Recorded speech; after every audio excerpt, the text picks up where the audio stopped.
ನನಗೆ brand works ಅಲ್ಲಿ there is a satisfaction. ತುಂಬಾ ಅವಾರ್ಡ್ಸ್ಗಳು ಬಂದಿದೆ ಆಕ್ಚುಲಿ, ಇನ್ಫ್ಯಾಕ್ಟ್ ಇಬ್ಬರಿಗೂ. ಅಂದ್ರೆ ನಾನ್ ಯಾವ ತರ ಇದ್ದೀನಿ ಅದಕ್ಕಿಂತ ತುಂಬಾನೇ ಡಿಫ್ರೆಂಟ್ ಪಾತ್ರ. Like I am seeing him first time as an actor with me ಅಲ್ಲ. ಸೊ ಅವ್ರು ಏನಾದ್ರು ಹೇಳ್ಬೇಕಾದ್ರೆ ನಾನು ತಮಾಷೆ ಮಾಡಬೇಡಿ ನಿಲ್ಲಿ, ಒಂದು ಅದ್ಭುತವಾದ ಪಾತ್ರ ಅದರಲ್ಲಿ, ಲೈಕ್ ವೆರಿ ಡಿಫ್ರೆಂಟ್ ಪಾತ್ರ. And every girl can connect to that. ಮದ್ವೆ ಆಯ್ತಲ್ಲ, ಇನ್ ಮಕ್ಳು ಯಾವಾಗ ಅಂತ ತಿಂತಾನೆ ಇರ್ತಾರೆ ತಲೆ. ನಂದು ಕೃಷ್ಣ, ಡಾರ್ಲಿಂಗ್ ಕೃಷ್ಣ ಅವರು ಕಾಂಬಿನೇಷನ್ ಸೀನ್ಸ್ ತುಂಬಾ ಸಕ್ಕದಾಗಿದೆ, ಫನ್ ಆಗಿದೆ. ಸೊ ಇಬ್ರು ಸಿಕ್ಕಾಪಟ್ಟೆ ಫುಡಿ ಅಂತ ಕೇಳ್ಪಟ್ವಿ, ಹೌದಾ? ಅಷ್ಟು ಊಟ ಪ್ರಿಯರ ಇಬ್ರುನು? ಹೌದು. ಯಾವ ತರ ಊಟ ಅಂದ್ರೆ ತುಂಬಾ ಇಷ್ಟ? ನಮ್ಗೆ ನಾನ್ ವೆಜ್ ಊಟ. ಓಕೆ. ಊಟ ವಿಷಯದಲ್ಲಿ ಐ ಥಿಂಕ್ ನಾನು ಯಾವುದನ್ನು ಸ್ಯಾಕ್ರಿಫೈಸ್ ಮಾಡ್ಬೋದು. ಲೈಕ್ ಅಂದ್ರೆ ಊಟ ನನ್ನ ಮುಂದೆ ಇಲ್ಲ ಅಂದ್ರೆ ನಾನು ಫುಲ್ ರೆಸ್ಟ್ಲೆಸ್ಸು, ಕ್ರ್ಯಾಂಕಿ, ಹುಚ್ಚಿ ಅಲ್ಲ, ನಿಜ. ನಂಗೆ ಎಸ್ಪೆಷಲಿ ನಾನು ಬ್ರೇಕ್ಫಾಸ್ಟ್ ಅಷ್ಟು ಏನ್ ದೊಡ್ಡ ಫ್ಯಾನ್ ಅಲ್ಲ, ಬಟ್ ಲಂಚ್ ಡಿನ್ನರ್ ನಂಗೆ ರೈಸ್ ಬೇಕು, ಚೆನ್ನಾಗಿರೋ ಪಲ್ಯ ಬೇಕು, ಸಾರ್ ಬೇಕು, ನಾನ್ ವೆಜ್, ಮಟನ್ ಅಷ್ಟೇ ಇಲ್ಲ. ಮಟನ್ ಬರೀ ಅಮ್ಮ ಮಾಡೋದೇ ಇಷ್ಟ. ಮುದ್ದೆ ಇಷ್ಟ, ಮಾಡಕ್ಕೇನು ಗೊತ್ತಿಲ್ಲ. ಮಾಡಕ್ ಗೊತ್ತಿಲ್ಲ ಅಂದ್ರೆ ತಿನ್ನಕ್ ಗೊತ್ತಿದೆ ಅಷ್ಟೇ. ಬಟ್ ಫುಡಿ ನಾವು ಹೌದು. ಅದ್ರ ಜೊತೆಗೆ ನಾವಿಬ್ರು ಕುಕ್ಕಿಂಗ್ ಕೂಡ ಮಾಡ್ತೀವಿ. ಈಗ ತಾನೇ ಮಾಡಕ್ ಬರಲ್ಲ ಅಂದ್ರೆ ಗೊತ್ತಿಲ್ಲ. ಮುದ್ದೆ ಒಂದ್ಬಿಟ್ಟು ಬೇರೆ. ನಮ್ಗೆ ಮಂಗಳೂರಲ್ಲಿ ಯಾರು ಮುದ್ದೆ ತಿನ್ನಲ್ಲ. ನಾನು ಇನ್ಫ್ಯಾಕ್ಟ್ ಸೀರಿಯಲ್ ಟೈಮಲ್ಲಿ ಮುದ್ದೆ ತಿನ್ನೋದು ಕಲ್ತಿದ್ದು. ಅದಾದ್ಮೇಲೆ ಊರಲ್ಲಿ ನಾನು ಏನಾದ್ರು ಯಾರ ಹತ್ರ ಆದ್ರೂ ಹೇಳಿದ್ರೆ ನಾ ಮುದ್ದೆ ತಿನ್ನಕ್ ಬರುತ್ತೆ ಅಂದ್ರೆ ಮುದ್ದೆ ತಿನ್ನಕ್ ಬರುತ್ತಾ, ಎಲ್ಲಾ ಡಿಶಸ್ ನಮ್ಗೆ ಗೊತ್ತಿದೆ. ಉಪ್ಕರಿ, ಲೈಕ್ ವೆಜಿಟೇಬಲ್ ಉಪ್ಕರಿ ಅಂದ್ರೆ ಇಲ್ಲಿ ಪಲ್ಯ ಅಂತಾರೆ, ಅದಾಗಿರ್ಲಿ, ಸಾಂಬಾರ್ಗಳು, ಕೋರಿ ರೊಟ್ಟಿ ಅದೆಲ್ಲ ನಮ್ಗೆ ತಿನ್ನಕ್ಕೂ ಇಷ್ಟ, ಕೆಲವೊಂದು ಮಾಡಕ್ಕೂ ಇಷ್ಟ. ಸೊ ಮಂಗಳೂರು ಸೀ ಫುಡ್, ಮುದ್ದೆ, ಸ್ಯಾಲಡ್ಸ್ ಇಷ್ಟ. ಬಟ್ ಈಗ ಮಾಡೋ ಅಡ್ಗೆ ತಿನ್ನೋ ತರ ಇರುತ್ತಾ? ತಿನ್ಬೋದಾ? ಚೆನ್ನಾಗಿ ಮಾಡ್ತೀರಾ? ಕಾನ್ಫಿಡೆನ್ಸ್ ಇಂದ ಹೇಳ್ತೀನಿ ಇದನ್ನ, ಯಾಕಂದ್ರೆ ನಾವು ಮಣಿಪಾಲ್ ಡೇಸ್ ಇಂದ ಮಣಿಪಾಲಲ್ಲಿ MBA ಮಾಡಿರೋದು. ಸೊ ಆ ಟೈಮಿಂದ ನಾವಿಬ್ರು ಕುಕ್ ಮಾಡ್ತಿದೀವಿ. ತುಂಬಾ ಜನ ಅನ್ಕೋತಾರೆ ತುಂಬಾ ಫ್ಯಾನ್ಸಿ ಹುಡುಗಿರು, ಇವ್ರಿಗೆ ವೆಸಲ್ ತೊಳೆಯಕ್ಕೂ ಗೊತ್ತಿಲ್ಲ, ಇಲ್ಲ ಗೊತ್ತಿಲ್ಲ. ನಮ್ಗೆ ನಾವ್ ಎಲ್ಲಾ ಕೆಲಸ ಮಾಡಿದೀವಿ, like as in kitchen wise ಆಗಿರ್ಲಿ, ನಮ್ಮ ವರ್ಕ್ ವೈಸ್ ಮ್ಯಾನೇಜಿಂಗು ಆಗಿರ್ಲಿ. ಸೊ ಕುಕ್ಕಿಂಗ್ ನೀವು ಟ್ರೈ ಮಾಡಬೇಕು. ನನ್ನ ಫೇವ್ರೆಟ್ ಆ್ಯಂಡ್ ತುಂಬಾ ಫೇಮಸ್ ಡಿಶ್ ಅಂದ್ರೆ ಫ್ರೈಡ್ ರೈಸ್. ನಾನು ಎಗ್ ಫ್ರೈಡ್ ರೈಸ್ ಸಿಕ್ಕಾಪಟ್ಟೆ ಚೆನ್ನಾಗಿ ಮಾಡ್ತೀನಿ. ಇವತ್ತು ತುಂಬಾ ಟೈಮ್ ಆಯ್ತು ಮಾಡಿಲ್ಲ, ಅಟ್ಲೀಸ್ಟ್ ಇವತ್ತು ಇಂಟರ್ವ್ಯೂ ಇಂದಾಗಿ ತುಂಬಾ ಟೈಮ್ ಆಗಿದೆ. ಈಗ ಅಷ್ಟು ಮಾತಾಡಿ ಎನರ್ಜಿ ಹೋಗಿದೆ ಅಲ್ಲ, ಮನೆಗೆ ಹೋದ್ಮೇಲೆ ರಶ್ಮಿಗೆ ಫೋಟೋ ಕಳ್ಸು. ಆಮೇಲೆ ನನ್ನ ಅಮ್ಮದು ಫೇವ್ರೆಟ್ ಡಿಶ್ ನಂದು ಯಾವ್ದಂದ್ರೆ ಬೀನ್ಸ್ ಪಲ್ಯ. ಅವ್ರಿಗೆ ಸಿಕ್ಕಾಪಟ್ಟೆ ಇಷ್ಟ ನನ್ ಬೀನ್ಸ್ ಪಲ್ಯ, ಯಾಕೆ ಗೊತ್ತಿಲ್ಲ. ನೀವು ಮಾಡೋ ಬೀನ್ಸ್ ಪಲ್ಯ ಇಷ್ಟ? ಅವ್ರು ಹೇಳೋದು ನನ್ ಮಾಡ್ಬೇಕಾದ್ರೆ ನಂಗೆ ಅದ್ ಬರೋದೇ ಇಲ್ಲ ಟೇಸ್ಟ್, ನೀನ್ ಹೆಂಗ್ ಮಾಡ್ತೀಯ ಅಂದ್ರೆ ಸೇಮ್ ಮಗಳು ಪ್ರೀತಿ ಸೇರಿರುತ್ತೆ ಅದ್ರಲ್ಲಿ. ಆಮೇಲೆ ಇಬ್ರು ನಾವು ಚಿಕನ್ ಐಟಮ್ ಸಿಕ್ಕಾಪಟ್ಟೆ ಚೆನ್ನಾಗಿ ಮಾಡ್ತೀವಿ. ಏನಂದ್ರೆ ರಶ್ಮಿ ಮುಂಚೆ ಕೋರ್ಮಂಗ್ಲದಲ್ಲಿ ಇರ್ಬೇಕಾದ್ರೆ ತುಂಬಾ ಡಿಫ್ರೆಂಟ್ ಲೈಫ್ ಸ್ಟೈಲ್ ಇತ್ತು. ಸೊ ಹಂಗಾಗಿ ನಾವು ತುಂಬಾ ಕುಕ್ ಮಾಡ್ತಿದ್ವಿ, ನಮ್ಗೆ ಕುಕ್ ಇರ್ತಾ ಇರ್ಲಿಲ್ಲ. ಇವಾಗ ಒಂದ್ ಸ್ವಲ್ಪ ನಾವು ರೆಸ್ಟ್ ಬೇಕಲ್ಲ ಲೈಫಲ್ಲಿ ನಮ್ಗೂನು. ಸೊ ಹಂಗಾಗಿ ಇವಾಗ ಒಬ್ರು ನಮ್ಮ ಅಡ್ಗೆ ಅವ್ರು ಇದ್ದಾರೆ, ಅವ್ರ ಹೆಸರು ರಾಧಾ ಅಂತ. ಸೊ ಅವ್ರು ನಮ್ಗೆ ನಮ್ ತಾಯಿ ತರನೇ ನೋಡ್ಕೋತಾರೆ ನಮ್ಮನ್ನ. ಸೊ ಹಂಗಾಗಿ ಅಮ್ಮಗೂ ಖುಷಿ ಅವ್ರಿದ್ರೆ. ಸೊ ಅವರು ನಮ್ಮ ಅಡ್ಗೆ ಅವರು ಪ್ಲಸ್ ನಮ್ಮ ಡಿಸೈನರ್, ಟೇಲರ್ ಕೂಡ, ಯಾಕಂದ್ರೆ ಅವ್ರ ಟೇಲರಿಂಗ್ ಇದೆ ಅವ್ರ ಹತ್ರ ಶಾಪ್. ಸೊ ನಮ್ದು ಏನೇ ಬಟ್ಟೆಗಳು ಏನೇ ಆದ್ರೂ ನಮ್ಗೆ ಏನ್ ಟೆನ್ಷನ್ ಇಲ್ಲ. ಲೆಹೆಂಗಾ ಅಂತ ಅಕ್ಕನೇ ಲೆಹೆಂಗಾಗು ದುಪ್ಪಟ್ಟ ಹಾಕಕ್ಕಿದ್ರೆ ಅವರೇ ಫುಲ್ ಪ್ಲೀಟ್ ಮಾಡ್ಬಿಟ್ಟು. ಸೊ ನಮ್ಗೆ ಅವ್ರೊಂದು ಆಲ್ ಇನ್ ಒನ್ ಏನ್ ಹೇಳ್ತಾರೆ, ನಮ್ಮ ಅಪ್ಪ ಅಮ್ಮ ಇಲ್ಲಿಲ್ಲ ಬಟ್ ಅವರು ಒಂಥರ ಎಕ್ಸ್ಟೆಂಡೆಡ್ ಫ್ಯಾಮಿಲಿ. ಅಂಡ್ ಅವ್ರಿಗೂ ನಾವು ಇವಾಗ ಎಲ್ಲ ಮಂಗಳೂರು ಡಿಶ್ಗಳನ್ನೆಲ್ಲ ಕಳ್ಸಿಕೊಟ್ಟಿದೀವಿ. ಅವ್ರು ಅದನ್ನು ಮಾಡ್ತಾರೆ. So there is no difference for suggest ಮಾಡ್ಬಿಟ್ಟಿದ್ದಾರೆ ಹೆಂಗ್ ಅಡುಗೆ ಮಾಡ್ಬೇಕು ನಮ್ಮ ಸ್ಟೈಲ್. ಹೌದು. ಇವಾಗ ನೆಕ್ಸ್ಟ್ ಇವಾಗ ಅಕ್ಕ ಇದನ್ನ ಏನಾದ್ರು ನೋಡಿದ್ರೆ ಹೇಳ್ತೀನಿ ಈ ಮೂಲಕ, ಅಕ್ಕ ಫಿಶ್ ಮಾಡೋದು ಒಂದು ಕಲೀರಿ. ಫಿಶ್ ಒಂದು ನನ್ಗೆ ಮಿಸ್ ಆಗುತ್ತೆ. ಅಂದ್ರೆ ಅವ್ರಿಗೆ ಅಷ್ಟು ಮಾಡಿ ಗೊತ್ತಿಲ್ಲ. ಅಂಡ್ ನಾವು ಫಿಶ್ ಅಷ್ಟು ಇಲ್ಲಿ ನಮ್ಗೆ ಏನ್ ಗೊತ್ತಾ, ಊರಲ್ಲಿ ತಿಂದು ಫ್ರೆಶ್, ಇಲ್ಲಿ ಆಬ್ವಿಯಸ್ಲಿ ಅಷ್ಟು ಫ್ರೆಶ್ ಇರಲ್ಲ ಅಲ್ಲ. ಸೊ ನಮ್ಗೆಲ್ಲ ಮಂಗ್ಳೂರವ್ರಿಗೆ ಅದು ಅಷ್ಟು ತಟ್ಟಲ್ಲ. ಮಂಗಳೂರಿಂದ ಬೆಂಗಳೂರು ಬರೋಷ್ಟರಲ್ಲಿ ಸ್ವಲ್ಪ ಅದಕ್ಕೆ ಶಾಕ್ ಆಗಿರುತ್ತಲ್ಲ ಹಿಂಗೆ ಇದ್ದಿದ್ದು. ಸೊ ಅದಕ್ಕೆ ಏನಾಗುತ್ತೆ ಗೊತ್ತಾ, ನಮ್ಗೆ ಅಲ್ಲಿ ತಿಂದು ಬೆಳ್ದಿರೋದೇ ಫಿಶ್ ತಿನ್ಕೊಳಲ್ಲ. ಇಲ್ಲಿ ಬೆಳಿತೀರಾ ನೀವು ಮಂಗಳೂರಲ್ಲಿ? ಮತ್ತೆ ಬೆಳ್ದಿರೋದೇ ಫಿಶ್ ತಿಂದು ಬೆಳ್ದಿರೋದೇ ನೀವು ಬೆಳ್ದಿರೋದು ನಾನು ಹಂಗೆ ಆಗಿರೋದು, ಪವರ್ಫುಲ್ ಆಗಿರೋದು ಕಿವಿನೂ ಅಷ್ಟೇ. ನಾನು ಹೇಳಿದ ಅದೇ ತಾನೇ, ನಾನು ಅದೇ ಕಣೆ ಆಯ್ತು. ಏನ್ ಗೊತ್ತಾ, ನಿದ್ದೆ ಎಲ್ಲ ಕಮ್ಮಿ, ಹಂಗಾಗಿ ಏನ್ ಮಾತಾಡಿರ್ತೀನಿ ಒಂದೊಂದ್ಸತಿ ನನ್ಗೆ. ಆಮೇಲೆ ಇನ್ನೊಂದೇನಂದ್ರೆ ನಮ್ಮಿಬ್ರಿಗೆ ಸಂಜೆ ನಾವು 4 meals ಪರ್ ಡೇ ಮಾಡ್ತೀವಿ, ಇಲ್ಲ 5 ಹೋಗುತ್ತೆ. ನೋಡಕ್ ಹಿಂಗೆ ಫಿಟ್ ಆಗಿದ್ರು ಸರಿ ಬಾರಿಸ್ತೀವಿ. ಅಯ್ಯಯ್ಯಪ್ಪ. ಗ್ರೀನ್ ಟೀ ಅದು ಇದೆಲ್ಲ ನಮ್ ಲಿಸ್ಟಲ್ಲೇ ಇಲ್ಲ. ಡಯಟ್ ಫುಡ್ ಅಂತೂ ನಮ್ ಲಿಸ್ಟಲ್ಲೇ ಇಲ್ಲ. ಸಂಜೆ ಹೊತ್ತು ನಾವು ತಿನ್ಲೇಬೇಕು. ಇಲ್ದಿದ್ರೆ ಇವಾಗ ನಾನು ಆಲ್ರೆಡಿ ಪ್ಲಾನ್ ಮಾಡಿದ್ದೀನಿ ಇಲ್ಲಿಂದ ಹೋಗ್ಬೇಕಂದ್ರೆ ಏನ್ ತಿನ್ಬೇಕು ಅಂತ. ಸೊ ನಮ್ಗೆ ಚಿಕ್ಕ ವಯಸ್ಸಿಂದ ಏನ್ ಗೊತ್ತಾ ರಶ್ಮಾ, ಅದು ಅಮ್ಮಗೆ ನಾವು ಬ್ಲೇಮ್ ಮಾಡೋದು. ಚಿಕ್ಕ ವಯಸ್ಸಿಂದ ಸಂಜೆ ತಿಂಡಿ ಅಭ್ಯಾಸ ಮಾಡಿದ್ದಾರೆ. ಯು ನಾಟ್ ಬಿಲೀವ್, ನಮ್ ಫ್ರೆಂಡ್ಸ್ ಜೊತೆ ಇದ್ರೆ ಒಂದು 5-5:30 ಆದ್ರೆ ಫ್ರೆಂಡ್ಸ್ ಎಲ್ಲ ಓ ನಿಮ್ಮಿಬ್ರು ಸ್ನಾಕ್ ಟೈಮ್ ಅಂತಾರೆ. ಎಳೆ ಮಕ್ಳು ತರ ವೆರಿ ಯೂಸ್ ಟು ಇಟ್. ಇವಾಗ್ಲೂ ನೀವು ನಮ್ ಸ್ವಿಗ್ಗಿ ಹೋಗಿ ತೆಗೆದು ನೋಡಿ, ಕಸ್ಟಮರ್ಸ್.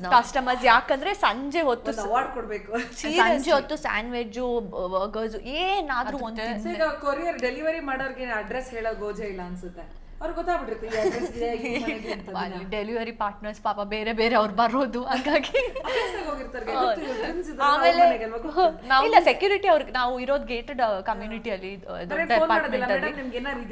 ಇಲ್ಲ ಅವ್ರು ಏನ್ ಗೊತ್ತಾ 10 ಗಂಟೆ ನಂತರ ಬಿಡೋದಿಲ್ಲ ಆಕ್ಚುಲಿ, ಬಿಕಾಸ್ ದೊಡ್ಡ ಅಪಾರ್ಟ್ಮೆಂಟ್ ಅದ. ಸೊ ಸೆಕ್ಯೂರಿಟಿ ಪರ್ಪಸ್ಗೆ ನಮ್ಮಿಬ್ರದ್ದು 805 ಯಾವ ಇದು ಅಂತೆಲ್ಲ ಹೇಳಲ್ಲ ಮಾಡಿ ಆಯ್ತಾ, ನಮ್ ಫ್ಯಾನ್ಸ್ ಮತ್ತೆ. ಬಟ್ ಇಲ್ಲ ಬೇಡ, ನಮ್ದು ಬ್ಲಾಕ್ ಅಲ್ಲಿ 1000 ಇದೆ. ಇಲ್ಲ ಅಲ್ಲಿ ಬ್ಲಾಕ್ ಇಲ್ಲದೆ ಬಿಡೋದು ಇಲ್ಲ, ಸೆಕ್ಯೂರಿಟಿ ಫೋನ್ ಬರುತ್ತೆ. ಸೊ ಹಂಗಾಗಿ ಅದು ನಮ್ ನಂಬರ್ ಹೇಳಿದ್ರೆ ಸಾಕು, ಮೇಲೇನೆ ಕಳ್ಸ್ತಾರೆ. ತಿನ್ಕೊಳ್ಳಿ ನೀವು, ಅವರು ತಿನ್ಕೊಳ್ಳಿ ಇವ್ರು. ಆಮೇಲೆ ನಿಜ ಹೇಳ್ತೀನಿ, ಎಷ್ಟು ಜನ ನಮಗೆ ಮುಂಚೆ ಬಾಡಿ ಶೇಮ್ ಮಾಡಿದೀರಾ, ಇವಾಗ ನಾನು ಫುಲ್ ಗತ್ತಲ್ಲಿ ಹೇಳ್ತೀನಿ, ನೀವೆಲ್ಲ ಡಯಟ್ ಮಾಡ್ಕೊಂಡಿರ್ತೀರಾ, ನಾನು ಡಬಲ್ ತಿಂತೀನಿ, ಆದ್ರೂ ನಾನು ಹಿಂಗೇನೆ ಇದೀನಿ. ರಾತ್ರಿ ನಾವು ಡಿನ್ನರ್ ತಿಂತೀವಿ ಆಯ್ತಾ, ಡಿನ್ನರ್ ತಿಂದ್ಮೇಲೆ ವಾಫಲ್ಸ್ ನೆನಪಾಗುತ್ತೆ, ವಾಫಲ್ಸ್ ಆರ್ಡರ್ ಮಾಡ್ತೀವಿ. ಆದ್ರೆ ವಿ ಆರ್ ಬ್ಲೆಸ್ಡ್, ನಿಜವಾಗ್ಲೂ ವಿ ಆರ್ ಬ್ಲೆಸ್ಡ್. ನಮ್ಗೆ ಏನಾದ್ರೂ ನನ್ನ ಫ್ರೆಂಡ್ಸ್ ಸೊಪ್ಪೆಲ್ಲ ತಿನ್ಬೇಕಾದ್ರೆ ನಾನು ಹಿಂಗೆ ಹೇಳೋದು, ಅದು ಸಪ್ಪೆ ಇಲ್ವಾ, ಅದು ಹೆಂಗ್ ತಿಂತೀರಾ ನೀವು ಅಂತ. ನಾವಿಲ್ಲಿ ಫುಲ್. ಬಟ್ ಒಂದೇನಂದ್ರೆ ನಾವು ನಮ್ದು ಅಡಿಗೆ ಇದ್ರಲ್ಲೂ ನಮ್ಮ ಅಕ್ಕ ಇದಾರಲ್ಲ ರಾಧಕ್ಕ, ಅವ್ರಿಗೆ ಹೇಳ್ತೀವಿ ನಾವು ಲೈಕ್ ತರಕಾರಿಗಳು ತುಂಬಾ, ಅಂದ್ರೆ ಬಿಸಿಬೇಳೆ ಬಾತಿಗೆಲ್ಲ ನಾವು ತುಂಬಾ ತರಕಾರಿ ಹಾಕ್ತಿವಿ. ಸೊ ಆ ತರ ನಾವು ಬ್ಯಾಲೆನ್ಸ್ ಮಾಡ್ತೀವಿ. ಯಾರಿಗೆ ಮೋಸ ಮಾಡಿದ್ರು ಹೊಟ್ಟೆಗೆ ಮೋಸ ಮಾಡಬಾರ್ದು, ದುಡಿಯೋದೇ ಅದಕ್ಕೆ ಅಲ್ವಾ. ನಾನು ಹೈಯೆಸ್ಟ್ ನನ್ನ ಶಾಪಿಂಗ್ಗಿಂತಲೂ ಜಾಸ್ತಿ ಹೈಯೆಸ್ಟ್ ದುಡ್ಡು ನಾನು ಖರ್ಚು ಮಾಡೋದು ಊಟಕ್ಕೆ. ನನ್ಗೆ ಇವತ್ತೇನಾದ್ರೂ 350 ಏನಾದ್ರೂ ತಿನ್ಬೇಕು ಅನ್ಸಿದ್ರು ನಾನು ತಿರ್ಗಿ ಕೂಡ ನೋಡಲ್ಲ. ನಮ್ಮ ಅಜ್ಜಿ ಒಂದ್ ಮಾತು ಹೇಳಿದ್ರು, ಅವ್ರು ಯಾವಾಗ್ಲೂ ನಮ್ಗೆ ದುಡ್ಡು ಕೊಡ್ತಾ ಇದ್ರು. ಅವಾಗ ಒಂದ್ ಮಾತು ಹೇಳ್ತಿದ್ರು, ಈ ದುಡ್ಡಿಂದ ನೀವ್ ಏನ್ ತಗೋತೀರಾ ನನ್ಗೆ ಗೊತ್ತಿಲ್ಲ, ಬಟ್ ಬೇರೆ ಒಬ್ರು ತಿನ್ನೋದನ್ನ ನೋಡಿ ಅಯ್ಯೋ ನಾವು ತಿನ್ಬೇಕು ಅನ್ನೋ ಆಸೆಯಲ್ಲಿ ನೀವು ಇರಬಾರ್ದು. ಅದಕ್ಕೆ ನಾನು ನಿಮ್ಗೆ ದುಡ್ಡು ಕೊಡ್ತೀನಿ, ಏನ್ ಬೇಕಾದ್ರೂ ಫಸ್ಟ್ ತಿನ್ನೋದನ್ನ ಫಸ್ಟ್ ಮಾಡಿ. ನಾನು ಯೋಚನೆನೇ ಮಾಡಲ್ಲ ರಶ್ಮಿ, ನನ್ಗೆ 350,000 ಇದ್ರು ನನ್ಗೆ ಅದ್ ಬೇಕಾ ತಿನ್ನಕ್ಕೆ, ಆ ದಿನಕ್ಕೆ ನಾನು ತಿಂದೇ ಬಿಡ್ತೀನಿ. Because life is uncertain. Secondly ಏನಂದ್ರೆ ಹೊಟ್ಟೆಗೆ ನೀವೇನ್ ಹಾಕ್ತೀರಾ ಇದಲ್ಲ, ಅದ್ರಿಂದ ಯು ವಿಲ್ ಬಿ ಹ್ಯಾಪಿ. ಸುಮ್ನೆ ನಿಮ್ಮ ಹೊಟ್ಟೆಗೆ ಇಷ್ಟೆಲ್ಲ, ಅದೇ ನಾವು ಹೇಳ್ದಂಗೆ ದುಡಿಯೋದೇ ಹೊಟ್ಟೆ ಪಾಡ್ಗಾಗಿ. ಖುಷಿಯಾಗಿದ್ರೆ ಮನಸ್ಸು ಖುಷಿಯಾಗಿರುತ್ತಲ್ಲ, ಏನಂತೀರಾ ವೇಟು ಮ್ಯಾನ್ಸ್ ಹಾರ್ಟ್ ಅಲ್ಲ, ಎಲ್ಲಾರ ಹಾರ್ಟ್ಗೂನು ಸ್ಟಮಕ್ ಒಂದು ತಿಂದಿಲ್ಲ ಅಂದ್ರೆ ತಿಂದ್ರೆ ಹೆಂಗ್ ಕ್ರಾಂಕಿ ಆಗ್ತೀನಿ ಅಂದ್ರೆ, ಯಾರಾದ್ರೂ ಸುಮ್ನೆ ಚಿಕ್ಕ ಕಿರಿಕಿರಿ ಮಾಡಿದ್ರೆ ಅಲ್ಲ, ಪ್ರಪಂಚದಲ್ಲಿ ಎಲ್ರು ಗ್ಯಾರಂಟಿ ಸೈಕ್ ಹೇಳ್ತಾರಲ್ಲ ಹಸು ತುಂಬಾ ಕಲ್ಸ್ಕೊಡುತ್ತೆ ಅಂತ ಹೇಳ್ತಾರೆ. ಸೊ ಅದು ಆಬ್ವಿಯಸ್. ಆಮೇಲೆ ಅಪ್ಪ ನಮ್ಗೆ ಅದು ಒಂದು ರುಟೀನ್ ಮಾಡಿರೋದು ಏನಂದ್ರೆ, ಅವ್ರಿಗೆ ಫ್ರೂಟ್ಸ್ ಅಂದ್ರೆ ಸಿಕ್ಕಾಪಟ್ಟೆ ಇಷ್ಟ. ಸೊ ಟೇಬಲ್ ಅಲ್ಲಿ ಯಾವಾಗ್ಲೂ ಫ್ರೂಟ್ಸ್ ತಿನ್ಲೇಬೇಕು, ನಾವು ತಿನ್ನೋದೇ ಇಲ್ಲ ಆಯ್ತಾ, ಫ್ರೂಟ್ಸ್ ಬೇಡವೇ ಬೇಡ ಅಂತ. ಆಮೇಲೆ ಇನ್ನೊಂದು ಅವ್ರ ರೂಲ್ಸ್ ಏನ್ ಹಾಕಿದ್ರು ಅಂದ್ರೆ, ರೈಸ್ ಜೊತೆಗೆ ಫಿಶ್ ಕರಿ ಇದ್ರೂನು ಒಂದು ಪಲ್ಯ ಇರ್ಲೇಬೇಕು. ಅದು ಅಭ್ಯಾಸ ಮಾಡ್ಕೊಟ್ಟಿದ್ದಾರೆ. ಸೊ ಇವಾಗ ಅಭ್ಯಾಸ ನಾವು ಫಾಲೋ ಮಾಡ್ತಿದೀವಿ. ಅಂಡ್ ಐ ಫೀಲ್ ಅದು ಇಂಪಾರ್ಟೆಂಟ್. ಒಂದು ಗ್ರೀನ್ ಲೀಫಿ ವೆಜಿಟೇಬಲ್ ನಿಮ್ಮ ಡಯಟ್ ಅಲ್ಲಿ ಇರೋದು ತುಂಬಾ. ಡಯಟ್ ಅಂದ್ರೆ ನಾಳೆ ಅಲ್ಲಿ ನಾನು ಹೇಳ್ತೀನಿ, ಇಲ್ಲಿ ಡಯಟ್ ಅಂದ್ರೆ ಡಯಟ್ಗೆ, ಇಲ್ಲಿ ಡಯಟ್ ಅಂದ್ರೆ ಡಯಟ್ ಅಲ್ಲ. ಯಾಕೆ ಗೊತ್ತಾ ರಶ್ಮಿ, ಪೌಷ್ಟಿಕಾಂಶ ಹೋಗ್ಬೇಕು. ಅಯ್ಯೋ ನಾನ್ ಜಿಮ್ ಹೋಗ್ತೀನಿ ಅಂದಿದ ತಕ್ಷಣ ನಮ್ಮ ಸೊಸೈಟಿಯಲ್ಲಿ ಎಷ್ಟು ನ್ಯಾರೋ ಪರ್ಸ್ಪೆಕ್ಟಿವ್ ಇದೆ ಒಂದು ಜಿಮ್ ಬಗ್ಗೆ ಅಥವಾ ಡಯಟ್ ಬಗ್ಗೆ ಅಂದ್ರೆ, ನಾನು ಅದಕ್ಕೆ ಸ್ಟಾಪ್ ಮಾಡಿದ್ದೀವಳ. ಜಿಮ್ ಹೋಗ್ತೀನಿ ಅಂದ್ರೆ ನಾನು ಒಂದ್ಸಲ ವರ್ಕೌಟ್ ಮಾಡ್ತಿದ್ದೀನಿ, ಒಬ್ರು ಹಿರಿಯವರು ಬಂದ್ಬಿಟ್ಟು ಹೇಳ್ತಿದ್ದಾರೆ, ನೀನು ಇಷ್ಟು ಕರೆಕ್ಟ್ ಇದೆಯಲ್ಲ ಜಿಮ್ಗೆ ಯಾಕೆ ಬರ್ತೀಯಾ ಅಂತ ಒಂದು ಮಾತು ಕೇಳಿದ್ರು. ಎಷ್ಟೋ ಜನ ನನಗೆ ಆ ಮಾತು ಕೇಳಿದ್ದಾರೆ. ಅವಾಗ ನಾನೇನು ಹೇಳ್ತೀನಿ ಗೊತ್ತಾ, ಜಿಮ್ಗೆ ಬರೀ ಸಣ್ಣ ಆಗಕ್ಕೆ ದಪ್ಪ ಆಗಕ್ಕೆ ಅಲ್ಲ, ಮೆಂಟಲಿ ನನಗೆ mentally like I feel very strong. ನನಗೆ ಸಿಕ್ಕಾಪಟ್ಟೆ ನನ್ನ ಲೈಕ್ ಪೀಸ್ ಆಗಿರ್ತೀನಿ ನಾನು. ಫುಲ್ ನನಗೆ ಏನು ಅನ್ಸುತ್ತೆ ಗೊತ್ತಾ, ಓ ಇವತ್ತೇನೋ ಒಂದು ವರ್ಕೌಟ್ ಮಾಡಿದೆ, ಸ್ಟ್ಯಾಮಿನಾ ವೈಸ್ ಆಗಿರಲಿ, ಎನರ್ಜಿ ವೈಸ್ ಆಗಿರಲಿ. ನಾನು ಜಿಮ್ ಮಾಡಲ್ಲ, ಸೊ ನನಗೆ ಇದಕ್ಕೂ ನನಗೂ ಸೊ ನನಗೆ ಈ ಡಯಟ್ ಮತ್ತೆ ಈ ಜಿಮ್ ಇದು ಬಗ್ಗೆ ಇನ್ನೂ ಸೊಸೈಟಿ ಅವರು ಜಾಸ್ತಿ ನಾಲೆಜ್ ಪರ್ಸ್ಪೆಕ್ಟಿವ್ ಕರೆಕ್ಟ್ ಇಲ್ಲ ಅಂತ ನನಗೆ ಯಾವಾಗಲೂ ಅನ್ಸೋದು. ಸೊ ಆ ವರ್ಡ್ಸ್ಗಳು ತೆಗಿಬೇಕಾದ್ರೆ ನಾನು ಯಾವಾಗಲೂ ಅಂತ ಒಂದ್ ಗೊತ್ತಾಗಿದೆ ಏನಂದ್ರೆ ಇಬ್ರು ಡಯಟ್ ಮಾಡಲ್ಲ ಅಂತ. ಇವ್ರು ಫಿಟ್ನೆಸ್ ನಾನು ಯೋಗ ನನ್ಗೆ ಜಿಮ್ ಇಷ್ಟ ಅಲ್ಲ. ನಾನು ಜಿಮ್ ಅಲ್ಲಿ ನಾನು ಹೋದ್ರೆ ಇಂಟ್ರೆಸ್ಟ್ ಇಲ್ದಿರೋ ತರ ಇರ್ತೀನಿ. ನಾನು ಇವಳನ್ನ ಕರ್ಕೊಂಡು ಹೋಗೋದು ನಂಗೊಂದು ಸಪೋರ್ಟ್ ಇರ್ಲಿ ಅಂತ. ಈ ಹೆಂಗ್ಸು ಅಲ್ಲಿ ಕೆಲ್ಸ ಮಾಡೋದೇ ಇಲ್ಲ. ಎಷ್ಟೋ ಸಲ ನಾನು ಒಂದ್ ವರ್ಕೌಟ್ನ ರಶ್ಮಿ, ನಾನು ಇದು ಎಕ್ಸಾಜರೇಟ್ ಮಾಡ್ತಿಲ್ಲ, ಒಂದ್ ಪರ್ಟಿಕ್ಯುಲರ್ ವರ್ಕೌಟ್ನ ಒಂದು ವರ್ಕೌಟ್ನ 10 ಸಲ ಸೇಮ್. ಅವಳು ಹೆಂಗ್ ಗೊತ್ತಾ, ಇವತ್ತು ಮಾಡ್ತಾಳಲ್ಲ, ಒಂದು 6 ತಿಂಗಳು ಬರಲ್ಲ ಅಂತ ಅನ್ಕೊಳ್ಳಿ ಜಿಮ್ಗೆ, 7 ತಿಂಗಳು ಬಂದು ಜಿಮ್ಗೆ ಅಂತ ಅನ್ಕೊಳ್ಳಿ. ಆ ಸೇಮ್ ವರ್ಕೌಟ್ನ ಅದು ಹೆಂಗೆ ಹೇಳ್ಕೊಟ್ಟಿದ್ದೆ ಹೇಳು ನೀ ನನಗೆ ಒಂದ್ಸಲ. ಅದಕ್ಕೆ ಹೇಳೋದು, ಎಲ್ಲಿ ಇಂಟ್ರೆಸ್ಟ್ ಏನಿದೆ ಅಲ್ಲೇ ನೀವು ಅದೇ ಮಾಡಬೇಕು ಅಂತ. ನನಗೆ ಯೋಗ ಅಂದ್ರೆ, ನಾನು ಯೋಗ ಮ್ಯಾಟ್ ಹಿಡಿದು ನನ್ನ ಟ್ರೈನರ್ ಇದ್ದಾರೆ, ನನ್ನ ಫ್ರೆಂಡ್ ಅವರು ಸ್ವಾತಿ ಅಂತ ಹೇಳಿ, ಅವ್ರ ಮನೆಗೆ ಬಂದು ನಾನು ಯೋಗ ಮ್ಯಾಟ್, ನಾನು ಏನೇನು ಔಟ್ಫಿಟ್ ಹಾಕೊಂಡು ರೆಡಿ ಆಗ್ಬೇಕು, ಪಕ್ಕ ರೆಡಿ ನಾನು. ಅದೇ ಜಿಮ್ ಅಂತಂದ್ರೆ ಶೂಸ್ ಹಾಕೋಬೇಕು. ಅದಕ್ಕೆ ನಾನು ಏನು ಗೊತ್ತಾ, ನನಗೆ ಹೆವಿ ವರ್ಕೌಟ್, ನನಗೆ ಟ್ರೈನರ್ ಇಲ್ಲ, I train by my self. So ನನಗೆ ಎಷ್ಟೋ ಸಲ ಇವ್ರು ಹೆಲ್ಪ್ ಬೇಕಾಯ್ತಾ, ಇವರು ನಾನು ಇವತ್ತು ನಾನೇನೋ ಮೂಡಿಲ್ಲ ಅಂತ ಅಂತಾಳೆ. ಅವಾಗ ನಂಗೆ ಗೊತ್ತಾಗುತ್ತೆ ಇವ್ರು ಬರಲ್ಲ ಅಂತ. ಸರಿ ಆಯ್ತು ಕಣೆ ಬಾಯ್ ಅಂತ ಹೇಳಿ ಹೋಗ್ಬಿಡ್ತೀನಿ ಜಿಮ್ಗೆ. ಎಷ್ಟು ಸಲ ಕರ್ದೆ ಬಂದಿಲ್ಲ, ಹೋಪ್ಸೇ ಬಿಟ್ಬಿಟ್ಟೆ. ಇವಳಂತ ಇವಳು ಕಾರಲ್ಲ, ಒಂದು ಕಾಲು ಬೆರಳು ಹಿಂಗೆ ಬೀಳಲ್ಲ ಜಿಮ್ಗೆ, ಕರೆಯೋದೇ ಇಲ್ಲ ಅಂತ. ಆಮೇಲೆ ಹಿಂಗೆ ಮಲ್ಕೊಂಡಿರ್ತಾರೆ, ಜಿಮ್ಗ ಓಕೆ ಬಾಯ್ ಅಂತ ಹೇಳಿ ನಾನು ಹೋಗೋದು, ಕರೆಯೋದು ಇಲ್ಲ. ಸೊ ಯಾವತ್ತೂ ಅವಳು ಜಿಮ್ಗೆ ಬಂದೇ ಇಲ್ಲ. ಬಟ್ ಫಿಟ್ ವಿಷಯದಲ್ಲಿ ಬರಬೇಕಾದ್ರೆ, ಬಿಕಾಸ್ ಎಥ್ಲೀಟ್ಸ್ ಆಗೋದ್ರಿಂದ, ಡಾನ್ಸಿಂಗ್ ಇರೋದ್ರಿಂದ, we have been productive in that. ಎಲ್ಲೂ ನಾವು ತುಂಬ ವೀಕ್ ಅಂತ ಅನಿಸಿಲ್ಲ. But different forms of workout ವ್ಯಾಯಾಮ ಇಷ್ಟ ಆಗುತ್ತೆ. ಓಕೆ, ನಾವು ಪರವಾಗಿಲ್ಲ, ಒಬ್ರಿಗೆ ಯೋಗ ಇಷ್ಟ ಇರುತ್ತೆ, ಒಬ್ರಿಗೆ ಡಾನ್ಸ್ ಇಷ್ಟ ಇರುತ್ತೆ, ಇನ್ನೊಂದು ಮತ್ತೊಂದು ಇರುತ್ತೆ. It's okay, as long as ಎಲ್ಲರೂ ಫಿಟ್ ಆಗಿದ್ರೆ ಪರವಾಗಿಲ್ಲ. ಮೆಂಟಲಿ ಅಂಡ್ ಫಿಸಿಕಲಿ ಎರಡು ಇಂಪಾರ್ಟೆಂಟ್. ಫಸ್ಟ್ ಇದನ್ನ ಸರಿ ಮಾಡ್ಬೇಕು, ಮತ್ತೆ ನಮ್ಮ ತಲೆ ಸರಿ ಇಟ್ಕೋಬೇಕು. ಬಿಕಾಸ್ ಏನ್ ಗೊತ್ತಾ, ಇದು ಸರಿ ಇಲ್ಲ ಅಂದ್ರೆ ನೀವು ಜಿಮ್ಗೆನೆ ಹೋಗಲ್ಲ, ನೀವು ಮನೆ ಒಳಗಡೆನೆ ಇರ್ತೀರಾ. ಯಾವುದೇ ವರ್ಕೌಟ್ ಆ ಥರ ಅಂತಲ್ಲ, ಮೆಂಟಲಿ ಸ್ಟ್ರಾಂಗ್ ಆಗಿ ನಾವು ಯಾವಾಗ ಇರ್ತೀವಿ ಎಲ್ಲದೂ ಸರಿ ಇರುತ್ತೆ. ನಾವು ಒಂದು ಇಂಟ್ರೆಸ್ಟ್ ಇರುತ್ತೆ, ನಾವು ಒಂದು ಖುಷಿಯಾಗಿರ್ತೀವಿ, ಎಲ್ಲದೂ ಮಾಡೋದಕ್ಕೆ ಒಂದು ಆಸಕ್ತಿ ಇರುತ್ತೆ. ಮೆಂಟಲಿನೇ ಸ್ಟ್ರಾಂಗ್ ಇಲ್ಲ ಅಂದ್ರೆ ಏನು ಮಾಡಕ್ ಮನಸ್ಸು ಏನಾಗುತ್ತೆ ಗೊತ್ತಾ, ಎಸ್ ಆರ್ ನೋ ಬರುತ್ತೆ, ಹೋಗ್ಲಾ ಬೇಡವಾ ಅಂತ. If you mentally fixed in life, ಹೋಗ್ತೀರಾ. ಎಷ್ಟೋ ಸಲ ನನ್ನ ಸೆಲ್ಫ್ನ ನಾನು ಪುಷ್ ಮಾಡೋಕ್ಕೆ ಜಿಮ್ಗೆ ಎಷ್ಟು ಕಷ್ಟಪಟ್ಟಿದ್ದೀನಿ ಗೊತ್ತಾ ರಶ್ಮಿ. ಲೈಕ್ ಬ್ರೇಕಲ್ಲಿ ಹೋಗ್ಬೇಕಾದ್ರೆ ಅವಾಗ ನಾನು ಅಂದ್ಕೊಳ್ಳೋದು, ಇಲ್ಲ ಮಿರರ್ ಮುಂದೆ, ನಾನು ಅದಕ್ಕೆ ಒಂದು ಪಾಲಿಸಿ ಇದೆ, ಜಿಮ್ಗೆ ಯಾವಾಗಲೂ ನಾನು ಹೋಗ್ಬೇಕಾದ್ರೆ ಫಸ್ಟ್ ನಾನು ಮಿರರ್ ಮುಂದೆ ನಿಂತ್ಕೊಳ್ಳೋದು, ಆಮೇಲೆ ನನ್ನ ಸೆಲ್ಫ್ನ ನಾನು ಅಡ್ಮೈರ್ ಮಾಡೋದು. ಎಲ್ಲಿ ನನಗೆ ಚೇಂಜಸ್ ಕಾಣಿಸುತ್ತೆ ಅಲ್ವಾ, I feel happy, I am building my self, I am building something coming year, waste ಆಗ್ತಿಲ್ಲ ಅಂತ. ಸೊ ಅದು ನನಗೆ ಇಂಟ್ರೆಸ್ಟ್ ಕೊಡೋದು. ಆಮೇಲೆ ದಿನ ವೇಯಿಂಗ್ ಮೆಷಿನಲ್ಲಿ ಹೋಗಿ ನಿಂತ್ಕೊಳ್ಳೋದು, ಎಷ್ಟು ತಿಂದ್ರೂ 500 ಗ್ರಾಮ್ ಮೇಲೆ ಹೋಗೋದು. ನಾನು ಯಪ್ಪ ಇನ್ನೇನು ತಿನ್ಲಿ ಅಪ್ಪ ದೇವ್ರೇ, ಯಾಕಾದ್ರೂ ಹಿಂಗೆ ಅಂತ. ಬಟ್ ಐ ಆಮ್ ಹ್ಯಾಪಿ ಇವಾಗ, ನಾನು ಐ ಆಮ್ ರಿಯಲಿ ಹ್ಯಾಪಿ. ನಿಮ್ಗೆ ಪಾನಿಪುರಿ, ಮಸಾಲ ಪುರಿ ಕೇಳೋದದು, ಪಿಜ್ಜಾ, ಬರ್ಗರ್, ನಾವು ತಿಂದೆ ಇಲ್ದಿರೋದು ಏನಿದೆ ಕೇಳಿ. ಅಂಡ್ ನಮ್ಗೆ ಏನಾದ್ರು ಒಂದು ಅಡುಗೆಯಲ್ಲಿ ಏನಾದ್ರು ಸ್ವಲ್ಪ ಆ ಕಡೆ ಕಡೆದ್ರು, ನಮ್ಮ ಮನೆಯಲ್ಲಿ ನಮ್ಮ ಅಕ್ಕ ಹೇಳಿದ್ವಲ್ಲ ರಾಧಕ್ಕ, ಅವ್ರು ಯಾವಾಗ್ಲೂ ಹೇಳಕ್ಕಿದೆ, ಇವ್ರಿಗೆ ಹೆಂಗ್ ಗೊತ್ತಾಗುತ್ತೆ ನಮ್ಗೆ ಚಿಕ್ಕ ಕಿಚನ್ ಅಲ್ಲಿ ಏನಾದ್ರೂ ಒಂದ್ ಸುಟ್ಟೋದ್ರೆ ಅಥವಾ ಏನೋ ಒಂದ್ ಆದ್ರೇನು, ನಾವು ಲಿವಿಂಗ್ ರೂಮ್ ಅಲ್ಲಿ ಇದ್ರು ನಮ್ ಬರುತ್ತೆ ಸ್ಮೆಲ್ ಬಂದು, ನಾವು ಅಕ್ಕ ಇದಾಯ್ತಾ ಅಂತ ಕೇಳಿದ್ರೆ ಅವರು ನಾವೇನ್ ಗೊತ್ತಾ, ಇವಾಗ ರೆಸ್ಟೋರೆಂಟ್ಸ್ ಹೋದ್ರುನು ಒಂದು ಡಿಶ್ ಅನ್ಕೊಳ್ಳಿ, ಒಂದು 10 ಸಲ ತಿಂದಿದೀವಿ, 11ನೇ ಸಲ ಒಂದು ಸ್ಪೈಸ್ ಏನಾದ್ರು ಆಚೆ ಆದ್ರೂ ನಾವು ಕೇಳ್ತೀವಿ. ಅದು ನಮ್ಗೆ ಕ್ರೆಡಿಟ್ಸ್ ಹೋಗೋದು ನಮ್ಮ ಅಪ್ಪಗೆ. ಅವ್ರೊಂಥರ ಪ್ರೋ ಅದ್ರಲ್ಲಿ. ಅವರು ನಾವ್ ಯಾವಾಗ್ಲೂ ಹೇಳೋದು ಅವರು ಹೆಣ್ಣಾಗೋರು ಗಂಡಾಗಿದ್ರು ಅಂತ. ಡಿಸಿಪ್ಲಿನ್ ಅಷ್ಟು ಪರ್ಟಿಕ್ಯುಲರ್. ಕಿಚನ್ ಅಂತ ಬಂದ್ರೆ, ಫ್ರಿಡ್ಜ್ ಅಂತ ಬಂದ್ರೆ, ಊಟ ಅಂತ ಬಂದ್ರೆ ಪರ್ಫೆಕ್ಷನಿಸ್ಟ್ ಅವರು. ಅವ್ರದ್ದು ಸೇಮ್ ಥಿಂಗ್ ನಮ್ಮಿಬ್ರಿಗೆ ಬಂದು. ನಿಮ್ ಮಾತಲ್ಲ ನಾನು ಅಬ್ಸರ್ವ್ ಮಾಡಿದ್ದು ಏನಂದ್ರೆ ಅವಾಗಿಂದ ಎಲ್ಲದಕ್ಕೂ ಅಪ್ಪ ಅಮ್ಮ ಅಣ್ಣ ಈ ತರ ಒಂದು ರೆಫರೆನ್ಸಸ್ ತಗೋತಾ ಇರ್ತೀರಾ. ಸೊ ಇಬ್ರು ತುಂಬಾ ಸ್ವೀಟ್ ಹೋಮ್ಲಿ ಗರ್ಲ್ಸ್ ಅಂತ ಅನ್ಸುತ್ತೆ. ನಿಮ್ಮ ಫ್ಯಾಮಿಲಿ ಬಗ್ಗೆ ಹೇಳೋದಾದ್ರೆ ಏನ್ ಹೇಳ್ತೀರಾ? ಡೆಫಿನೆಟ್ಲಿ ಯಾಕೆ ಅಪ್ಪ ಅಮ್ಮ ಅಂತ ನಾವು ಜಾಸ್ತಿ ಅವ್ರ ವಿಷಯಗಳು ತೆಗಿತೀವಿ ಅಂದ್ರೆ, ಒಂದು ಲೈಕ್ ನಮ್ಗೆ ಇಷ್ಟು ಒಳ್ಳೆ ಬುದ್ಧಿ, ಒಳ್ಳೆ ಒಂದು ನೇಚರ್, ಒಳ್ಳೆ ಸಂಸ್ಕೃತಿ, ಏನೇ ಅಚೀವ್ ಮಾಡಿದ್ರು ಹೀಗೆ ಇರಬೇಕು ಅಂತ ಕಲ್ಸ್ಕೊಟ್ಟಿರೋರು ಅವ್ರಿಗೆಲ್ಲರಿಗೂ ಕ್ರೆಡಿಟ್ಸ್ ಕೊಡ್ತೀವಿ ನಾವು. ಬಿಕಾಸ್ ಐ ಥಿಂಕ್ ಅದೇ ಹೇಳ್ತಾರಲ್ಲ, ನಮ್ಮ ಅಪ್ಪ ಅಮ್ಮ ಹೆಂಗೆ ಬೆಳೆಸಿರ್ತಾರೆ ಹಂಗೆ ನಾವು ಮುಂದೆ ಹೋಗೋದು ಅಂತ. ಅದಕ್ಕೆ ಪ್ರತಿಯೊಂದು ಹಂತದಲ್ಲೂ ಯಾರೂ ನಮಗೆ ಸಪೋರ್ಟ್ ಮಾಡದಿರೋ ಟೈಮಲ್ಲಿ ಮಾಡಿರೋರು ಅವ್ರು ಮಾತ್ರ. IAS ಮಾಡಬೇಕಂತ ಇದ್ದಾಗ ಅದನ್ನು ಮಾಡದೆ ಸಿನಿಮಾಗೆ ಬಂದಾಗ ಅಪ್ಪಗೆ ಅಷ್ಟು ಖುಷಿ ಇರಲಿಲ್ಲ. ಈ ವಾಸ್ ಲೈಕ್ ಇಲ್ಲ ಏನಕ್ಕೆ ಅಂತ.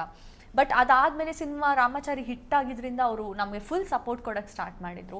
ಆ್ಯಂಡ್ ಅವ್ರ ಬಗ್ಗೆ ಹೇಳಬೇಕು ಅಂದರೆ, ಐ ಥಿಂಕ್ ನಮ್ಮ ಸೋಷಿಯಲ್ ಮೀಡಿಯಾದಲ್ಲಿ ಎಲ್ರಿಗೂ ಗೊತ್ತು, August 25th ನಾವು ಅವ್ರನ್ನ ಕಳ್ಕೊಂಡ್ವಿ. And that is one of the worst thing. ನಮಗೆ ಈ ವರ್ಷ ನಾವು ಎಕ್ಸ್ಪೆಕ್ಟೇ ಮಾಡಿರಲಿಲ್ಲ. ಅಂದರೆ ಅವ್ರು ಇಷ್ಟು ಬೇಗ ನಮ್ಮನ್ನು ಬಿಟ್ಟು ಹೋಗ್ತಾರೆ ಅಂತ ನಾವು ಯಾವತ್ತೂ ಯೋಚನೆ ಮಾಡಿರಲಿಲ್ಲ. ಬಟ್ ಬಿಟ್ಟು ಹೋದ್ರು ಅಂತ ಹೇಳೋಕ್ಕಿಂತ ಹೆಚ್ಚಾಗಿ ನಮ್ಮ ಜೊತೆನೇ ಇದ್ದಾರೆ ಅವರು. ಬಟ್ ಅವ್ರನ್ನ ಎಲ್ಲೋ ಅನಿಸಿದಾಗ ನಾವೇನು ಅನ್ಕೊಂಡ್ವಿ ಅಂದರೆ, ಇವಾಗ ನಮ್ಮ ಫಿಸಿಕಲಿ ಅವ್ರು ನಮ್ಮ ಜೊತೆ ಇಲ್ಲ ಅಂದ್ರೂ ಪ್ರತಿ ಹಂತದಲ್ಲೂ ಅವ್ರನ್ನ ನಾವು ನೆನಪಿಸ್ಕೊಂಡಿರ್ತೀವಿ, ನಮ್ಮ ಇಂಟರ್ವ್ಯೂಸಲ್ಲಾಗಲಿ, ನಾವು ಹೋಗೋ ಕೆಲಸಗಳಲ್ಲಾಗಲಿ ಅಂತ. ಬಿಕಾಸ್ ಅವ್ರಿಗೆ ತುಂಬ ಖುಷಿ, ಸಿನಿಮಾ ಮಾಡ್ತಿದ್ದಾರೆ ನನ್ನ ಮಕ್ಕಳು. ನಾನು ಕಾರ್ ತಗೊಂಡೆ 1 year ಬ್ಯಾಕ್. ಅವಾಗ ಎಲ್ರಿಗೂ ನನ್ಗೆ ಗೊತ್ತಿರಲಿಲ್ಲ ಈ ವಿಷಯ. ಆ್ಯಕ್ಚುಲಿ ಅವರು ತೀರ್ಕೊಂಡ ಮೇಲೆ ಅವ್ರು ವಾಟ್ಸಪ್ ನೋಡಿದಾಗ ನಮ್ಗೆ ಇದೆಲ್ಲ ಗೊತ್ತಾಗಿದ್ದು. ಪ್ರತಿಯೊಬ್ಬರಿಗೂ ಫೋಟೋ ಕಳಿಸಿ, ನಮ್ಮ ಮಗ್ಳಿಗೆ ಕಾರ್ ತಗೊಂಡಿದ್ದಾಳೆ, ನಮ್ಮ ಮಗಳು ಸಿನಿಮಾ. ಅವ್ರು ಹೆಂಗಂದ್ರೆ ನಮ್ಮಪ್ಪ ನಮ್ಮ ಜೊತೆ ಎಕ್ಸ್ಪ್ರೆಸ್ ಮಾಡಲ್ಲ. ಸೊ ನಾವೇನು ಅನ್ಕೋತಾ ಇದ್ವಿ, ಓ ಅಪ್ಪ ಖುಷಿ ಇಲ್ಲ ಅಂತ. But actually he was expressing it with the society. ಅದು ನಮ್ಗೆ ಗೊತ್ತಿರಲಿಲ್ಲ. ಅದು ತೀರ್ಕೊಂಡಾಗಬೇಕಾದ್ರೂ ಗೊತ್ತಾಯ್ತು, ಇಷ್ಟು ಜನ ಅವ್ರಿಗಿದ್ರು, ಆ ಫ್ರೆಂಡ್ಸು ಇಷ್ಟು ಜನ ಅವ್ರನ್ನ ಪ್ರೀತಿ ಮಾಡ್ತಿದ್ರು. ಆ ವಿಷಯದಲ್ಲಿ ಅವರಲ್ಲಿ ಇದ್ದ ಹಂಬಲ್ನೆಸ್, ಡಿಸಿಪ್ಲಿನ್, ನೇಚರು, ಲೀಡರ್ಶಿಪ್ ಅದು ಇಡೀ ನಮ್ಮ ಸೊಸೈಟಿಯಲ್ಲಿ ಅಲ್ಲಿ ಆ ಲೇನಲ್ಲಿ ಲೈಟ್ ಯಾರ್ದೋ ಹೋಗಿರುತ್ತೆ ಅನ್ಕೊಳ್ಳಿ ಮನೆಯಲ್ಲಿ, ಇವ್ರ ಇನಿಷಿಯೇಟಿವ್ ತಗೊಳ್ಳೋದು, ಆ ಲೈಟ್ ರಿಪೇರಿ ಮಾಡೋದು, ಆ ಲೀಡರ್ಶಿಪ್ ಕ್ವಾಲಿಟಿ ಇದೆ. ನಮ್ದು ಇಡೀ ಲೇನಲ್ಲಿ ಅವ್ರನ್ನ ನಾವೆಲ್ಲ ಕಳ್ಕೊಂಡಾಗ ಅವರೆಲ್ಲ ಬಂದು ಹೇಳಿದ ಒಂದೇ ಮಾತು, ನಮ್ಮ ಬಾಸ್ ನಮ್ಮನ್ನ ಬಿಟ್ಟು ಹೋದ್ರು ಅಂತ. ಸೊ ಆ ಥರ ಇದ್ದಿದ್ದ ವ್ಯಕ್ತಿ ಅವರು. ಆ್ಯಂಡ್ ಅಮ್ಮ ಬಗ್ಗೆ ಹೇಳಬೇಕು ಅಂದರೆ, she is a very soft hearted person. ಒಬ್ರು ಬಂದು ಬೈದ್ರೂ ಅವ್ರಿಗೆ ವಾಪಸ್ ಬೈಯಲ್ಲ. ಮತ್ತೆ ಹೆಂಗಂದ್ರೆ, ನೀವು ಅವ್ರನ್ನ ಮೀಟ್ ಮಾಡಿದರೆ ನೀವು ಖಂಡಿತ ಹೇಳ್ತೀರಾ ನಿಮ್ಮಮ್ಮ ಇಷ್ಟು ಸ್ವೀಟ್ ಅಂತ. ಯಾವುದೇ ಈ ಒಂದು ಯಾರೋ ಆಗಿರ್ಲಿ ಅಥವಾ ಯಾರೋ ಬಗ್ಗೆ ಏನೋ ಒಂದು ಹೇಳೋದು ವೆರಿ ಅಂಡ್ ಹೌಸ್ ವೈಫ್ ಅವರು. ಅಂಡ್ ಅಣ್ಣನ ಬಗ್ಗೆ ಹೇಳ್ಬೇಕು ಅಂದ್ರೆ ಅವರು ವೆರಿ ಸಪೋರ್ಟಿವ್, ಪ್ರೊಟೆಕ್ಟಿವ್ ಬ್ರದರ್ ಅಂತ ಹೇಳ್ಬೋದು. ಒಬ್ರು ಒಂದು ಹುಡುಗ ಬಂದು ಏನಾದ್ರೂ ಒಂದು ತಪ್ಪೇನಾದ್ರೂ ಮಾಡಿದ್ರು ಪಬ್ಲಿಕ್ ಅಲ್ಲೇ ಅನ್ಕೊಳ್ಳಿ, ನಾವ್ ಒಂದು ಕಾಲ್ ಮಾಡಿದ್ರೆ ಒಂದ್ 10 ಜನನ ಕಳ್ಸಿಬಿಡ್ತಾರೆ. ಹಂಗೆ ಅವ್ರಿಗೆ ಪ್ರೊಟೆಕ್ಟಿವ್ ಅಂಡ್ ಸಿಕ್ಕಾಪಟ್ಟೆ ಗುಡ್ ಲುಕ್ಕಿಂಗು. ಲೈಕ್ ನಮ್ಮ ಫ್ರೆಂಡ್ಸ್ ಅವ್ರಿಗೆ ಲೈನ್ ಹಾಕಿ, ಲೈಕ್ ಅವ್ರು 6'2", ಅವ್ರ ಹೈಟ್ 6'2" ಆ್ಯಂಡ್ ಒಳ್ಳೆ ಪರ್ಸನಾಲಿಟಿ. ಯಾವಾಗಲೂ ಹೇಳೋದು ಮೂವಿಗೆ ಟ್ರೈ ಮಾಡಿ. ಆ್ಯಕ್ಚುಲಿ ಏನಾಗಿತ್ತು ಅಂದರೆ, ಅವ್ರಿಗೆ ಇವಾಗಲ್ಲ, ನಾವು ಸ್ಕೂಲಲ್ಲಿ ಕಾಲೇಜಲ್ಲಿ ಇದ್ದಾಗ ಅಣ್ಣನಿಗೆ ತುಂಬ ಮೂವಿ ಆಫರ್ಸ್ ಸಿಕ್ಕಿತ್ತು. ಆ್ಯಂಡ್ ಸುದೀಪ್ ಸರ್ನ ಭೇಟಿ ಆಗಿದ್ರು ಅವ್ರು ಮಂಗಳೂರಲ್ಲಿ. ಬಿಕಾಸ್ ನಮ್ಮ ಅಂಕಲ್ ಸುದೀಪ್ ಸರ್ಗೆ ಪರಿಚಯ ಇದ್ರು. ಸೊ ಮೀಟ್ ಆದಾಗ ಸುದೀಪ್ ಸರ್ ಅವ್ರನ್ನ ನೋಡಿಬಿಟ್ಟು, ಏನು ಸಖತ್ ಪರ್ಸ್ನಾಲಿಟಿ ಇದೆ, ನನ್ನ ಜೊತೆ ಸಿನಿಮಾ ಮಾಡ್ಬೇಕು ನೀನು ಅಂತ ಹೇಳಿದ್ರು. ಬಟ್ ನಮ್ಮ ಅಣ್ಣನಿಗೆ ಸಿನಿಮಾ ಅಂದರೆ ಇಂಟ್ರೆಸ್ಟ್ ಇರಲಿಲ್ಲ. ಸೊ ಅವ್ರು ಯಾವ ಸಿನಿಮಾನ ಆಕ್ಸೆಪ್ಟ್ ಮಾಡ್ಕೊಂಡಿಲ್ಲ. ಬಟ್ ನಾವಿಬ್ರು ಇಲ್ಲಿಗೆ ಬಂದಿದ್ದೀವಿ ಇವಾಗ. ಇವತ್ತಿಗೂ ನಾವು ಮಾತಾಡ್ಕೋತೀವಿ ಆ್ಯಕ್ಚುಲಿ, ನೋಡಿ ಡೆಸ್ಟಿನಿ ಅನ್ನೋದು ಹೇಗಿದೆ ಅಂತ. ಸೊ ನಮ್ದಿದು ಪುಟ್ಟ ಫ್ಯಾಮ್ಲಿ. ನಮ್ದೆಲ್ಲ ಮಂಗಳೂರಲ್ಲೇ ನಮ್ಮ ಮನೆ ಇರೋದು ಎಲ್ಲ. ಆ್ಯಂಡ್ ಇನ್ನೊಂದು ಈ ಮೂಲಕ ಆ್ಯಕ್ಚುಲಿ ತುಂಬ ಜನ ಸ್ವಾಮಿ ಕೊರಗಜ್ಜ ಬಗ್ಗೆ ತುಂಬ ನೀವು ನೋಡಿರ್ತೀರ, ಇವಾಗ ತುಂಬ ಜನ ದೇವ್ರ ಬಗ್ಗೆ ಮಾತಾಡ್ತಾರೆ.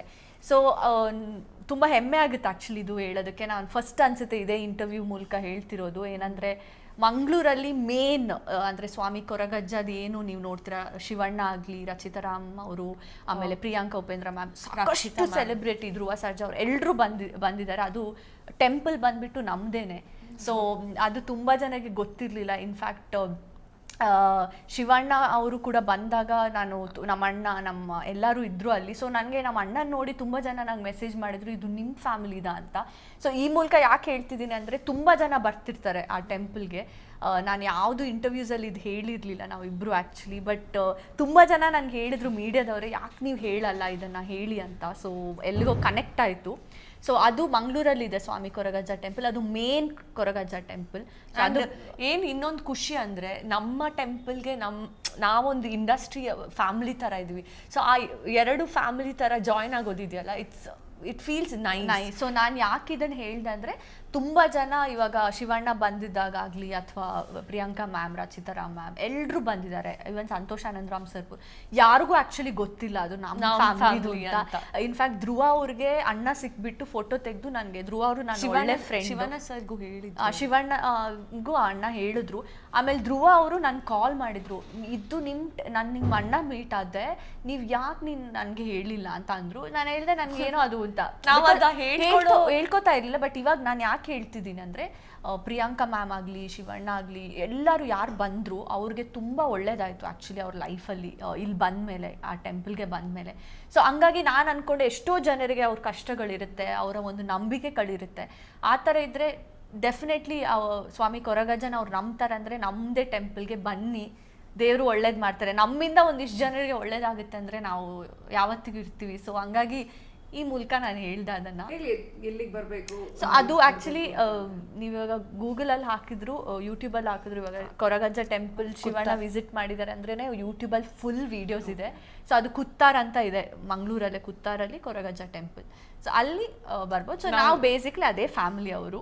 ಸೊ ನಾನು ಖುಷಿಯಿಂದ ಹೇಳ್ತಾ ಇದ್ದೀನಿ ಅಷ್ಟೇ. ಸ್ವೀಟ್ ಆಫ್ ಎಲ್ಲರೂ ಬರ್ಲಿ, ಎಲ್ರಿಗೂ ಒಳ್ಳೇದಾಗ್ಲಿ ಅಂತ ಹೇಳಿ. ನಿಜವಾಗ್ಲೂ like there's no caste barrier ಅಲ್ಲಿ, ದೇವ್ರು ಒಂದೇ ಎಲ್ಲಾರ್ಗು. ಅಂಡ್ ಎಷ್ಟೋ ಜನರಿಗೆ ನಮ್ಮನ್ನು ಕನೆಕ್ಟ್ ಮಾಡಕ್ಕೆ ಚಾನ್ಸ್ ಸಿಗಲ್ಲ. ಎಷ್ಟೋ ಜನ ಈ ವಿಡಿಯೋನ ನೋಡ್ತಿರೋರ್ಗೆ ಅಟ್ಲೀಸ್ಟ್ ಈ ಒಂದು ಇನ್ಫಾರ್ಮೇಶನ್ ಸಿಕ್ತು ನಮ್ಗೆ. ಮತ್ತೆ ಇನ್ನೊಂದು ನಾನು ಯಾಕೆ ಹೇಳ್ದೆ ಅಂದ್ರೆ, ತುಂಬಾ ಜನ ಇದನ್ನ ತುಂಬಾ ಕಮರ್ಷಿಯಲ್ ಆಗಿ ಮೈಸೂರಲ್ಲಿ ಅಲ್ಲಿ ಮಾಡ್ತಾ ಇದ್ದಾರೆ. ಬಟ್ ಅದು ಎಲ್ಲ ಕಮರ್ಷಿಯಲ್ ಬಿಸ್ನೆಸ್ ಪರ್ಪಸ್ಗೆ ಮಾಡ್ತಾ ಇದ್ದಾರೆ. ಸ್ವಾಮಿ ಕೊರಗಜ್ಜದು ಮೇನ್ ಹುಟ್ಟಿದ್ದು ಸ್ಥಳನೇ ನಮ್ಮ ಊರಲ್ಲಿರೋದು, ನಮ್ಮ ಇದರಲ್ಲಿ. ಸೊ ನನಗೆ ಐ ಡೋಂಟ್ ವಾಂಟ್ ಯಾರಿಗೂ, ಕೆಲವ್ರಿಗೆ ಪಾಪ ಗೊತ್ತಿರಲ್ಲ. ಎಷ್ಟೋ ನನ್ನ ಫ್ರೆಂಡ್ಸೇ ಮೈಸೂರಿಗೆ ಹೋಗ್ಬಿಟ್ಟು ನಂಗೆ ಹೇಳಿದ್ದಾರೆ. ನಾನು ಅಂದೆ ಇಲ್ಲ ಅದು ಟ್ರೂ ಅಲ್ಲ, ನೀವು ನಂಬಿಕೆಯಿಂದ ಹೋಗಿರುವಾಗ ನಾನೊಂದು ಆ ಫ್ಯಾಮಿಲಿಯಿಂದಾಗಿ ನಾನು ಹೇಳಬೇಕಾಗುತ್ತೆ ಅಂತ. ಆ್ಯಂಡ್ ಇನ್ಫ್ಯಾಕ್ಟ್ ಮಾಲಾಶ್ರೀ ಮ್ಯಾಮು ರೀಸೆಂಟಾಗಿ ಬಂದಿದ್ರು ಅವ್ರ ಮಗಳ ಜೊತೆ ಎಲ್ಲ. ಆ್ಯಂಡ್ ಅವ್ರು ತುಂಬ ಇಷ್ಟಪಟ್ಟರು. ಅವ್ರು ಬಂದು ಅವ್ರ ಕೆಲಸ ಎಲ್ಲ ಲೈಕ್ ಅವ್ರ ಖುಷಿಯಿಂದ ಬಂದರು, ವಾಪಸ್ ಬರ್ತಾ ಇದ್ದಾರೆ ಎಲ್ಲರೂ ಕೂಡ. ಅವರು ಬ್ಯಾಕ್ ಟು ಬ್ಯಾಕ್ ಆಕ್ಚುಲಿ ಬರ್ತಾ ಇದ್ದಾರೆ. ಸೊ ಐ ಥಿಂಕ್ ಅದು ನಮಗೆಲ್ಲ ಫೋಟೋಸ್ ಎಲ್ಲ ಸಿಗುತ್ತೆ, ಸೊ ನೋಡ್ತಿರ್ತೀವಲ್ಲ. ಸೊ ನನಗೆ ಏನು ಅನಿಸ್ತು ಅಂದರೆ, ನಾವಿವಾಗ ಆ್ಯಕ್ಟರ್ಸ್ ಎಲ್ಲರಿಗೂ ಗೊತ್ತಾಗ್ತಿದೆ, ಬಟ್ ನಾರ್ಮಲ್ ಪೀಪಲ್ಗೂ ತುಂಬ ಜನ ನಮ್ಗೆ ಮೆಸೇಜ್ ಮಾಡ್ತಿರ್ತಾರೆ, ಮ್ಯಾಮ್ ಎಲ್ಲಿದು ಹೇಳಿ ನಮಗೆ ಅಂತ. ಸೊ ಐ ಥಿಂಕ್ ಇವತ್ತು ನೀವು ಫ್ಯಾಮಿಲಿ ಬಗ್ಗೆ ಕೇಳಿದ್ರಿ, ಯಾವ ಇಂಟರ್ವ್ಯೂಲ್ಲೂ ನಾವು ಇದು ಹೇಳಿರ್ಲಿಲ್ಲ, ಇದು ಫಸ್ಟ್ ಟೈಮ್ ಇಲ್ಲಿ. Thank you. ಯಾರೆಲ್ಲ ಹೋಗ್ಬೇಕು ಅಂತ ಇರ್ತಾರೋ ಡೆಫಿನೆಟ್ಲಿ ಪ್ಲೀಸ್ ಹೋಗಿ, ಇನ್ಫಾರ್ಮೇಶನ್ ಅವ್ರಿಗೆ ಡೆಫಿನೆಟ್ಲಿ.